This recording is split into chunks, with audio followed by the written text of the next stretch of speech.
What is going on, ladies and gentlemen? AJ Good here at the House of Masks, the only mask channel that got his rally car back. And in today's video, we are going to be shooting something that I've been putting off for a very long time for whatever reason. Not really sure why, but I just haven't wanted to film this. But today the inspiration hit me and I am in the mood to get this done. So today we are going to be taking this Knotfest Japan J and turning it into Jay's first Namm mask. Or Namm. Whatever. Fuck you. Now these are the same masks, and this is actually the last time that we ever saw Jay's original .5 mask in use. And as you can see, aside from the top patch, everything looks almost a little less beat up than it normally did. All of the white face paint has pretty much faded off and just become a gray part of the mask. And clearly the red was removed from the patch, giving it that natural brown burlap collar, or however the fuck you guys want me to say it. Listen, I'm sorry that I pronounced that word correctly. I know that you're probably used to listening to people with accents say it, because you guys are from all around the world, but it's C-O-L-O-R, collar.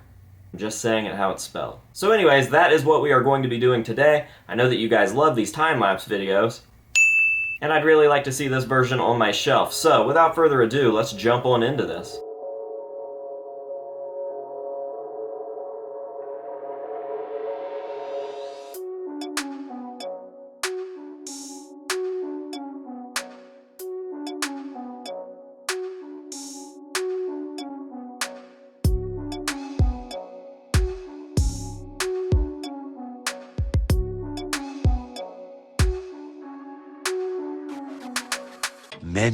Many minutes later. Alright, I think we pretty much got the collar on there. I don't know how well you guys can see as compared to what's on my screen there, but I'll go ahead and throw the photo up on here again. And once I got done removing all of the red paint with alcohol and a knife and sanding block, I actually went into my bathroom and put this in the sink and just let hot water run over the patch area. So the whole mask is wet right now as I get it on my keyboard. But I think that that just further helped take some of the redness out, and I think we've got it pretty spot on now, so we're gonna go ahead and get started with dampening all of the white, making it look a lot darker, far more faded, and then we'll go on to some other little details. So yeah, let's go.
Alright, I think we've got a nice coat of black on this. I think that it pretty much fits the gross, weird demeanor that this mask had taken on by this point. So we're going to let everything fully dry. Like I said, I did get most of the mask wet. All of the burlap is soaked right now. And I just think that that's going to help the finish once it dries. Everything is definitely going to look worn and gross and old and authentic. So we're going to let that dry. I'm going to eat my pizza, and then we'll come back over with our old friend Baby Powder here, and we'll start to mimic some of these old, worn-off white face paint areas. So, awkward transition.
Alright guys, I believe we are finished. I am happy with the product. I definitely think that it has that authentic feel. Everything's nice and worn out, and I honestly cannot stress to you guys the importance of baby powder. I know that it's a little unorthodox. I don't really know anyone else that uses baby powder for anything mask related, aside from powdering the inside of the mask when you're done wearing them. But this stuff works wonders. It's got a texture to it unlike anything else, so it can definitely pull off the used paint look without having to use acrylics, which usually end up looking too harsh or too new or too forced. I don't know how to explain that, but as you can see, I used it for all of this, which obviously looks like old, worn-off makeup, but I also used it around the rivets and stuff to look like old, worn-off makeup, because up in Jay's, there is definitely a lot of white face paint stuck into those rivets and on that leather and stuff, so baby powder, try it out. It's messy, but it's definitely worth it in the end, I think, because this thing is fucking beautiful, and I am actually happy to stick this on my shelf now. And also a huge shout out to Gunnar Barron for sending me this. This was a free mask, and I already had a Knotfest Japan J from Walter, so I decided that I was going to be converting this into the Namm version. So now I have both Namm versions and then a couple regular 0.5